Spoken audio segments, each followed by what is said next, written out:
Chapter 6. At 6 a.m, Evan was woken by a droning somewhere near his head. Disorientated, with sleep not having graced him, he groaned as he recalled the events of the previous evening. What was that fucking buzzing?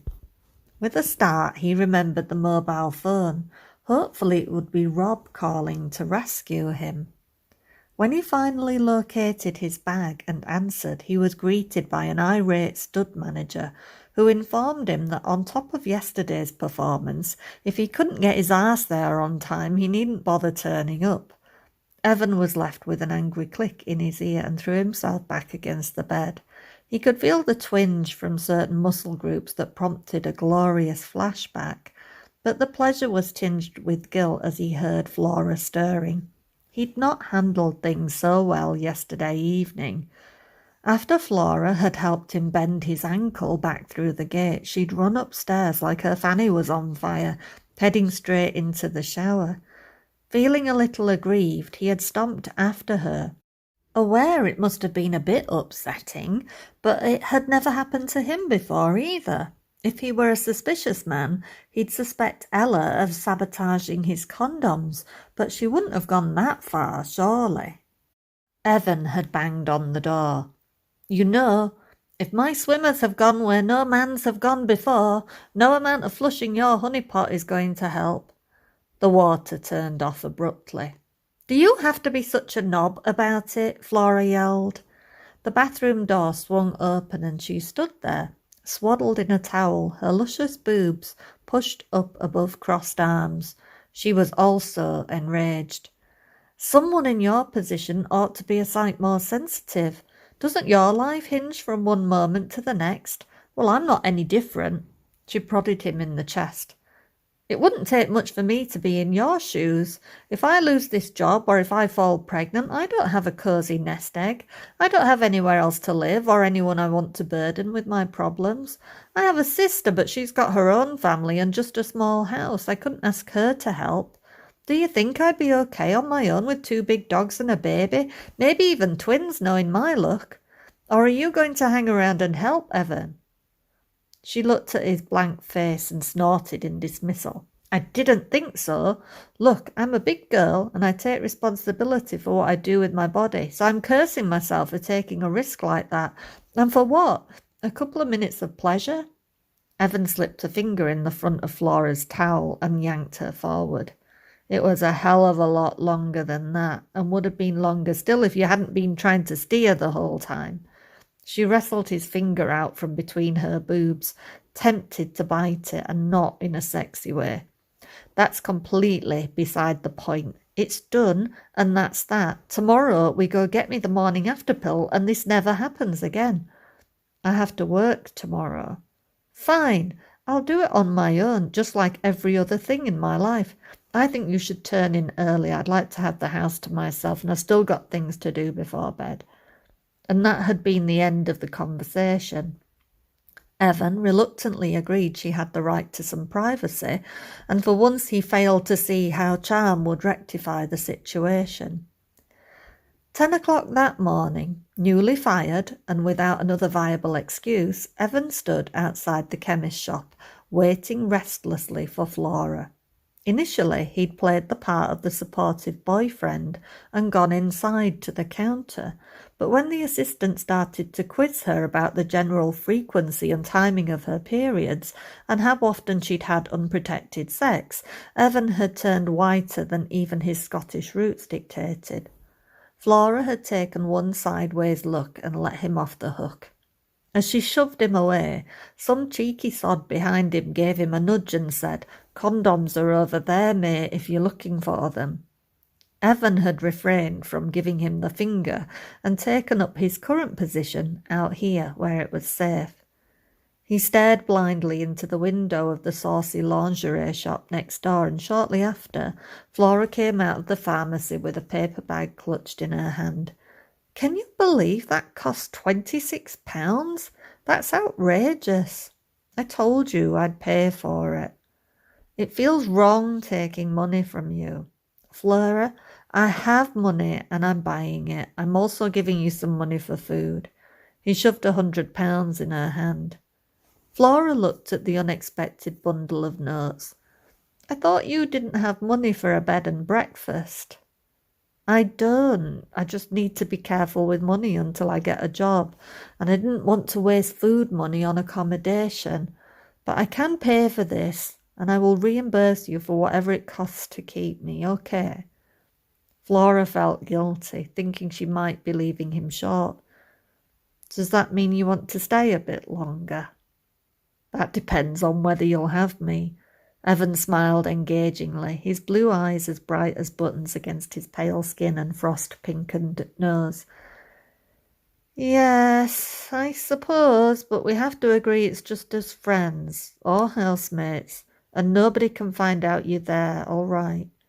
She stuck out a hand to make it official, and Evan took it. He pulled her into his body, paused as if he wanted to do something different, then gave her an Eskimo kiss, rubbing his nose along hers and lingering. Flora giggled and pushed him away. No promises on the whole roommate thing, sweetheart. I'll try, but the way you look in a bobble hat, the last thing I feel is friendly. Evan's thumb traced the middle of her bottom lip, a spot he'd very much liked to kiss. She looked up at him with big, trembly eyes, and he knew if he pushed even slightly that she'd cave. He closed his eyes and dipped his head, but his lips just glanced off her cheek. Flora had turned and was looking in the shop front next door. Bugger me. No wonder you've got sex on the brain. Look at this stuff. Have you been drooling over all these dodgy adverts? Evan grinned and gave the window a little more study. Massage, phone sex lines, customised blow-up dolls, escort services. What do you think? Maybe one of this lot can offer me a job. Can I borrow a pen? Flora smacked a gentle elbow in his ribs. Work for one of these and you can forget staying with me. You're perverted enough as it is. She did a double take as her attention fell on one tastefully designed lavender card. It stuck out among the rest and was recruiting for male escorts. That's odd. I'm sure that number is Siobhan's mobile. Nah, Flora. How can you remember a mobile number? They're like 11 digits long. Usually I probably wouldn't, but that one there is like hers. It's easy to remember, lots of zeros, and it ends in 7654, just like that one. Evan laughed. You're saying Siobhan is running an escort service out of Brigley Hall? I'm not saying anything, only it seems a very familiar number, and thinking back, Siobhan pretty much interviewed you the day we met, squeezing your biceps and checking out your ass. What if it was more than personal interest? Evan looked disturbingly thoughtful, and Flora didn't like that it bothered her. She tried to ignore the twinge of jealousy. Anyway, right now the prerogative is to buy some decent food and go home. I've got some rampant Scottish sperm that needs my attention. I was awake all night long, imagining them in there, waving their little arms and splashing my egg, trying to bless me with ginger babies. Evan was too busy plotting to respond. He glanced at the card again as Flora brushed past, leaving him with a little trail of her scent. It was something that reminded him of bluebells, pretty and enticing and illegal to uproot.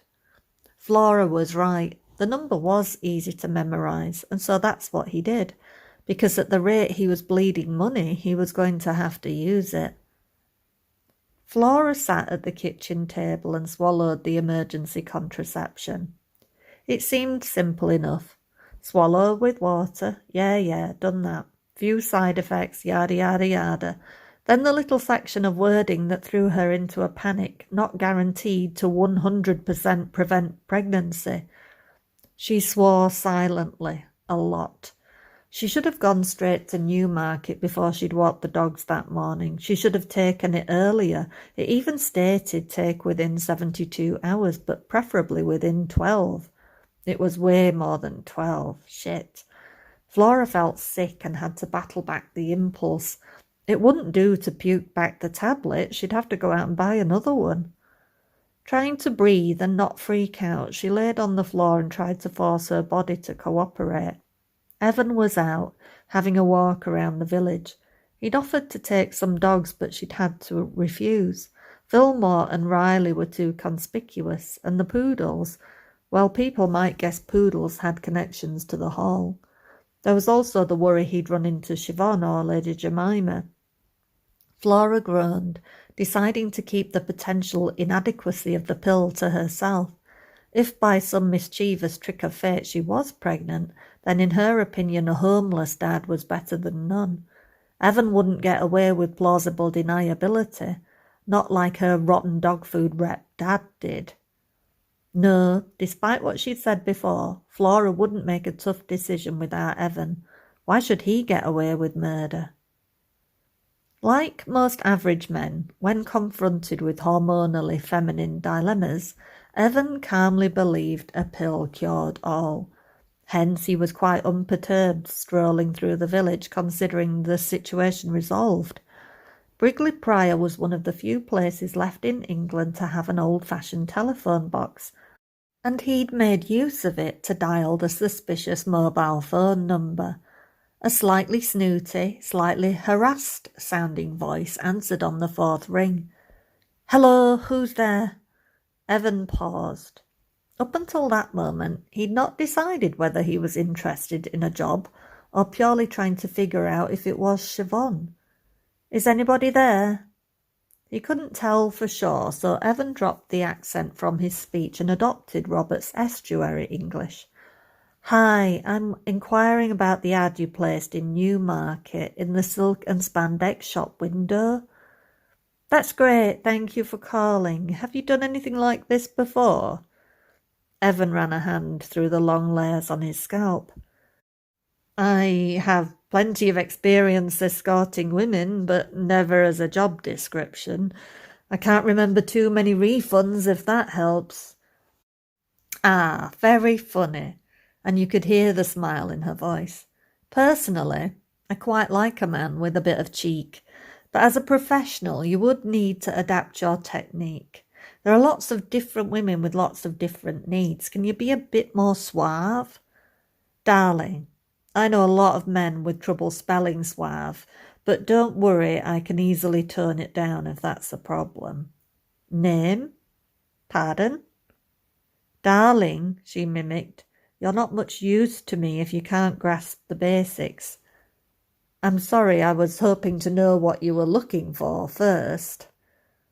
Evan decided it was a good job he'd never attempted investigative journalism, but the woman seemed unconcerned. "Let me think," she purred in his ear. "It has to be someone that would interest me, and my expectations are pretty high. How about somebody 6'1"-ish, light red hair, killer blue eyes, and Matt Damon's mouth? Ring any bells?" "Shit." "Siobhan?" "Hello, Evan."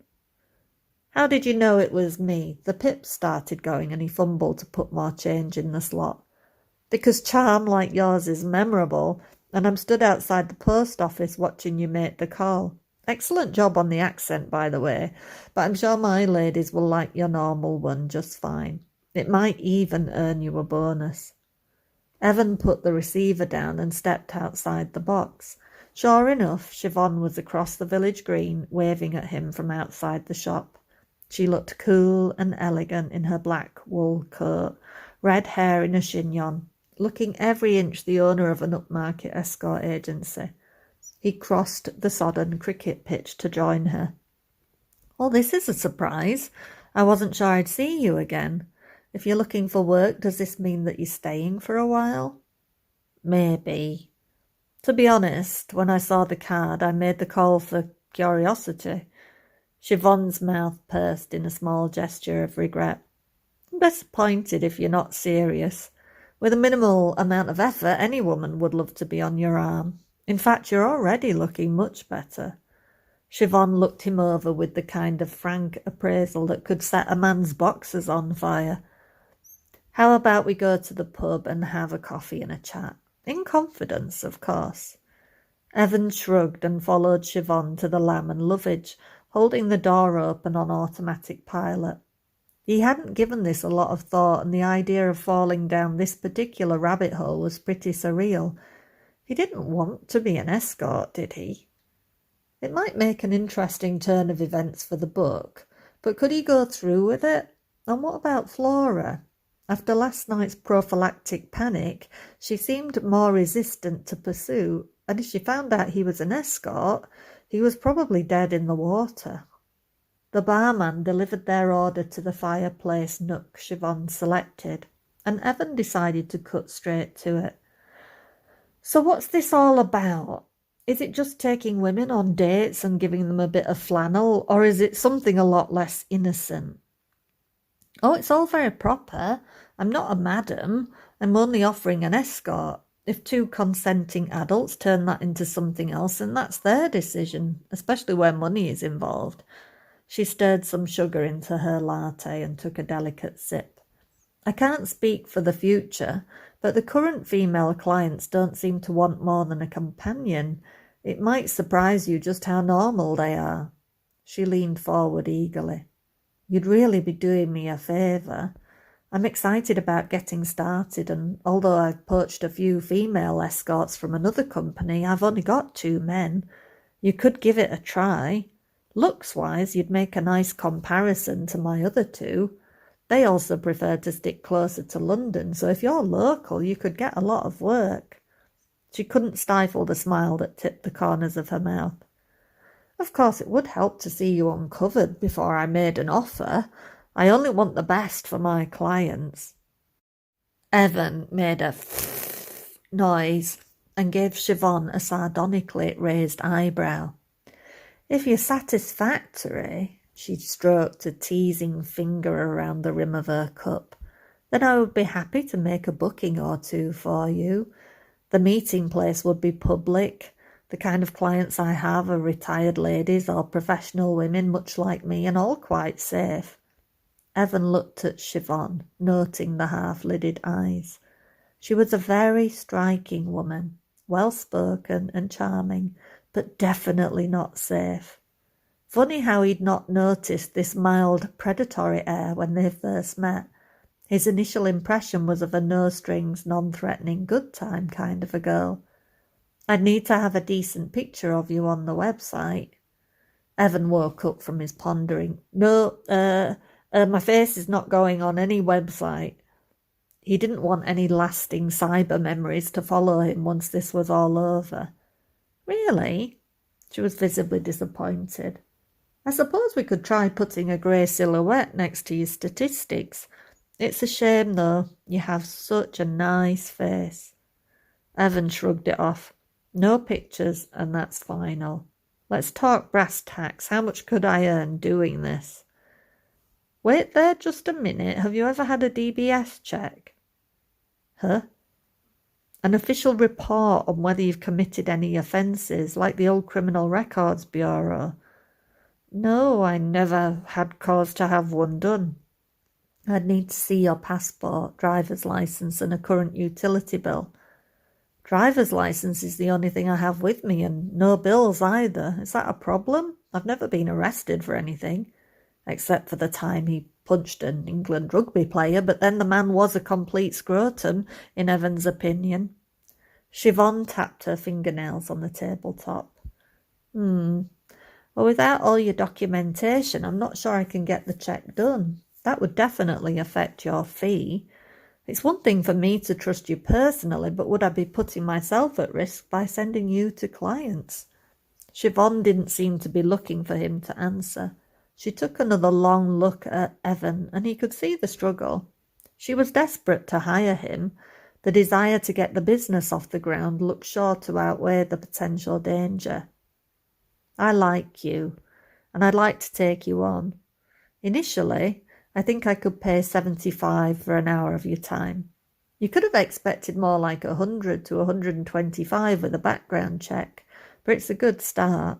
If you do well and build up a reputation, we could soon talk about an enhancement. Evan drained his cup. For all her front, Siobhan was an amateur. If she knew the right people, she could accomplish the check, but it wasn't in his current remit to tell her how. Thanks for the coffee. It's been enlightening. I guess I'll be in touch if I decide to go ahead with it. Evan stood and Siobhan followed, offering her hand. It wasn't facing palm down this time, and he shook it, noticing how soft her skin was. His thoughts flew to Flora, who was quite the opposite, and he couldn't help but smile. On any given day, he would trade strategic manoeuvres with Siobhan for open warfare with Flora, but he wouldn't mention this little meeting. She was bound to disapprove, and he still held out hope he could rekindle those sparks she couldn't hide by averting her eyes. For some reason, Flora's opinion of him mattered, and he didn't want her to look at him like Dolores or Ella.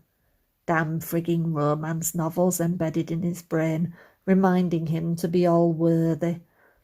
Just remember, Evan, if this goes to a second interview, I'll need to see what you've got under there. Siobhan gestured to his jeans and he shook his head ruefully. Siobhan, if there's no sex involved, what's your excuse for being perverted? And I'm pretty sure you don't need my clothes off to see right through them. I'll see you around. Evan stepped outside and drew in a lungful of crisp, cleansing air. Yes, Miss Brinsworth was enticing, but he'd discovered a fetish for girls who wore bobble hats and said me when they should have said my.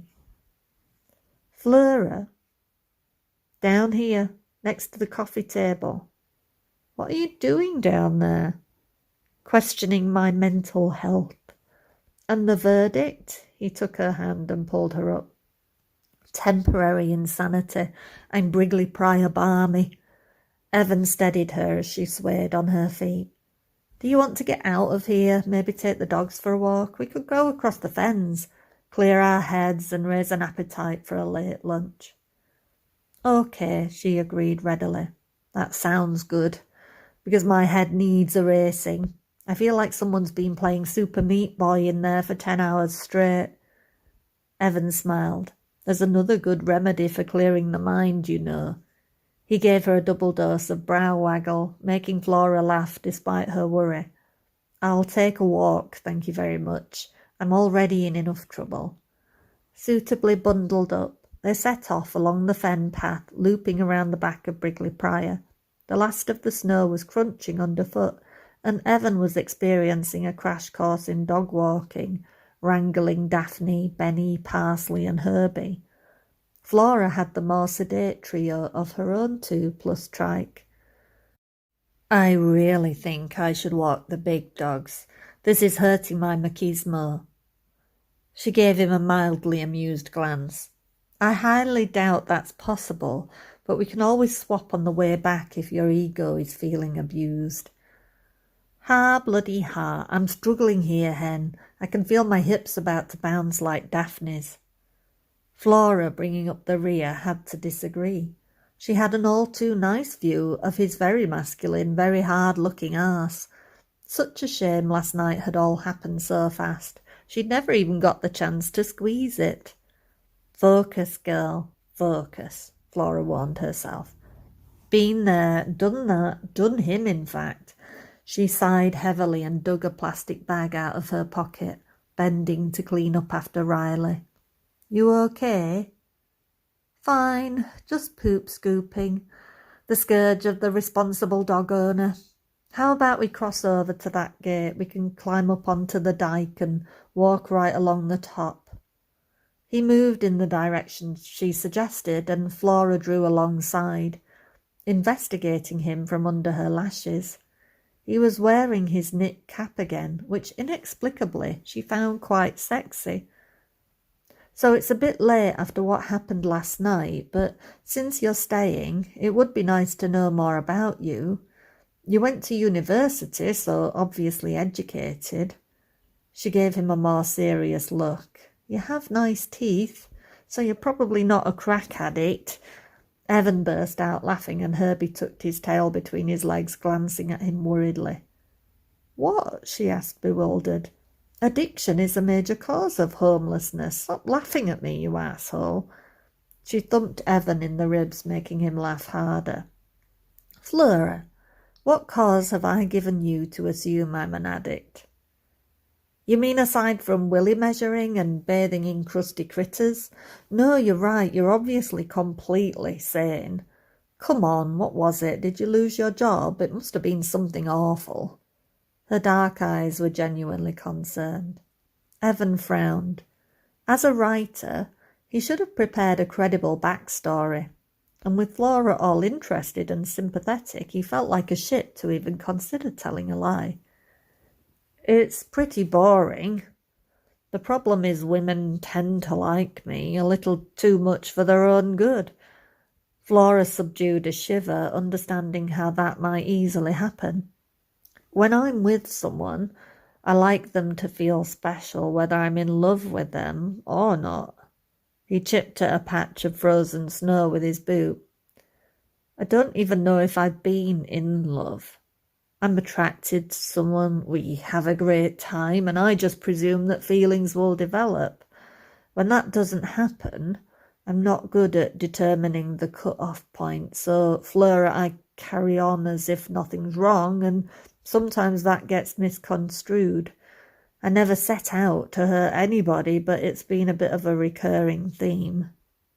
He pulled off his cap and rumpled his hair. Most recently, my girlfriend and I disagreed about a birthday present. I thought I'd done well with Ugg boots and bath bombs. Vicky thought I'd missed a trick, a third finger, left hand, huge shiny rock kind of trick. The argument escalated fast because I challenge any man to find a nice way to tell a girl that's not gonna happen, and fucking bath bombs hurt when someone chucks them in your nuts. Evan jammed his hat back on his head and bent to disentangle Parsley and Benny's leads. I moved out and stayed with friends until my being there was asking too much. My career had ground to a halt and I was struggling to know what to do. Not much fun sleeping on the street in London. There, that was safe and all quite truthful. Flora's nose wrinkled. I don't get it. She should have been happy to get the pair of boots. Maybe your girlfriend got fed up paying all the bills. It's not easy being with someone with no job. I had an ex I paid for all the time. I'm not mean, but it soon drove me bonkers. Evan blanched. Gee, that's nice. I seem like the kind of guy that sponges off his woman, do I? No, not really, but I just presumed you weren't working. If you were, why didn't you rent somewhere else or flat share? I wasn't working at the time. I was between jobs. Again, technically true. So you were on the dole and she didn't like it? No, Flora, he barked. This head-clearing walk was doing Evan's head in. He breathed out and tempered his tone. It wasn't Flora's fault he was feeling cornered. I wasn't on the dole. I had money to live on until something came up, but now I don't. Can we please leave it there? They had reached the dyke, and still feeling bristly, Evan stomped to the top and waited for Flora. He had to grab her hand to steady her when the schnauzers pulled a little too enthusiastically. We could see the windmill from here, he pointed, trying to deflect her. When she gained her balance, she waited until Evan gave her his eyes. I'm not trying to pry, I just want to know you a little better. You're asking me to take a lot on faith here. Flora, 2 nights ago, I made a promise you were safe with me, and I meant it. Don't overanalyze. I hitchhiked out of London because I wanted a change of scene. I needed to earn a little money and try a different life for a few months, that's all. No big deal. Evan turned and set out ahead, striding along the flat single-track path that dipped steeply either side. 2 nights ago, Flora repeated. It seems like so much longer already. The last time I had such a strange 48 hours, I was being sacked and evicted for refusing to shag someone old enough to be my dad. He pivoted on one foot and just stared at her. Flora shrugged and gave him an amused smile. My tale of homelessness is funnier than yours. She launched into the story of Bagley's and Christopher Benelli. What an absolute bastard. Where did you go? To my sister Freya's. Actually, she's my twin sister. We're almost identical, but I've got dimples and she's got slimmer hips. Or she did before her baby. She wanted me to stay, but I couldn't do that to her. 2 Floras, Evan hummed in appreciation. Now there's an idea I could get on board with. Flora laughed. I'm sure she'd appreciate the thought, but she's married and you're out of luck. Guess I'll have to make do with the one I've got then. He threw her a wink over his shoulder. Flora suddenly noticed Trike slowing down and bent to pet him. Evan, she called out to attract his attention. I think I've brought Trike far enough. It's probably too soon after the operation. He drew closer. Do you want to head back? I could take my lot a bit further if you like. Flora considered the options. I've been looking at maps, and if you go over there where the path dips, it meets the old rail line. You'll be able to follow it until you're across the field from the cottage again. That should make a good circuit. I'll give Trike a minute or two's rest and head back the way we came. Evan leaned in and kissed her cheek. She touched her face. What was that for? Evan seemed equally surprised. It just felt like the thing to do. A goodbye, see you later kind of kiss. It was nice and felt familiar, but it was also what he did, made women like him. Flora's eyelids flickered. He could make her love him without even trying. She needed to bear that in mind. See you at home. First back makes lunch, Evan joked. He seemed a little wrong-footed himself. He stared at Flora's face a moment longer, gave her a grin, and turned away, not looking back. Flora bent and unclipped the schnauzer's leashes. They could have a free romp while she waited. Even though he was a bit tired, Trike wagged his crooked tail and watched their antics, wondering why he couldn't join in the fun too. Soon, matey. We'll get those leg muscles built up a little more and there'll be no stopping you, I promise. She massaged one of his long curly ears and willed herself to stop bonding with the little person. He wasn't hers, and she wasn't her mother. She was not going to keep taking on dogs she couldn't look after. 2 was enough, she told herself sternly. Looking up, she watched Evan about to turn alongside the rail line. A pack of dogs suited him, even if they were sissy dogs. She turned her back to face the direction she'd come and called out for Fillmore and Riley, fastening their leads and straightening up, just as a man scaled the dike from the other side. She jolted back as he appeared out of the blue, a few meters away, and blocked her path. God, you made me jump. Flora's hand went to her chest as she gave a short, surprised laugh, but her voice trailed off as her brain registered the bulk of the man and the dog at his side. Moving slowly, she shifted the hand holding the leads behind her back and stepped in front of the 3 dogs. Flora splayed her legs out, intending to protect them. She knew this type of man, a perfect caricature of a certain stereotype, and she knew what that dog might mean. Cold, icy fear bolted her to the spot, and she tried not to transmit her alarm to the animals behind her. The stranger didn't say a word, he just looked at her dogs with too much interest. He was 50-ish, with swarthy skin and dark, close-cropped hair. He wasn't as tall as Evan, but he was broad and thick through the neck and shoulder, with a solid-looking gut like a weightlifter gone to seed. His dog was on a hefty chain-link lead, a choke chain around its neck. Nearly as tall as Flora's hip, it carried muscle through the neck and shoulder, with equally powerful hindquarters. If she had to make a guess, she would have said Dogo Argentino, crossed with something else that made it black. Less like a dog, and more like a man-made maiming machine. As she considered all of this, the dog emitted a deep, spine-chilling growl. It bared its teeth at her. She was in big trouble, and her only support was a field away. The man let the lead start to slide through his fingers.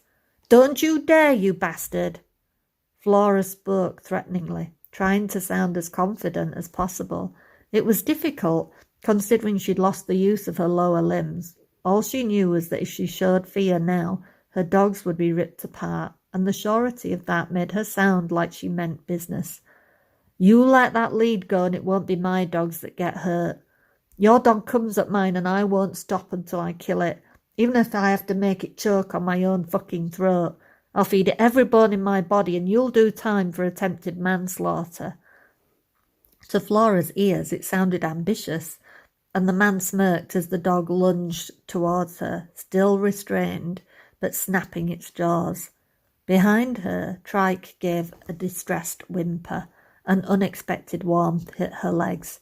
He'd peed in fright, and she wasn't far from doing the same. Fillmore cowered to her right, but Riley was true to her breed. She was dominant and a natural-born guardian, and she bellowed a deep and powerful volley, challenging the presence threatening her mistress. Despite knowing better, Flora tightened her grip on Riley's lead and ramped up her dog's apprehension. That's a fine, strong-looking bitch you have there. Looks like it'll put up a good fight. Flora was almost shocked when he spoke. It helped break the illusion of him as hellspawn, bringing her worst fears to life. I meant what I said, arsewipe. I love animals, but if that thing comes near mine, I will put it down. I know exactly where to strike to do the most damage, and I'll make sure there's only enough left for burgers by the time I'm done. Flora was bluffing through her teeth. Not taking her eyes off the dog, she slid her thin scarf from around her neck. Snapping the ends taut between her hands, she somehow retained her one-handed grip on Riley, Trike, and Fillmore. I'll start by fucking throttling it. Yeah, the thug allowed the dog one lunge. You'd better fucking believe it, you nasty piece of shit. They were at a standoff, neither giving way on eye contact, when suddenly Flora heard the most glorious and terrifying sound behind her, the pounding of heavy leather hiking boots and an almighty bellow of Flora. She couldn't tell how far away he was. Flora hoped to God he'd not dropped the leash on the poodles, or they could be in a whole new world of trouble. Evan wasn't a dog handler. He wouldn't know what to do. All he'd know was to try and protect her, which at any other time would be lovely. Right now, he was simply delivering more cannon fodder.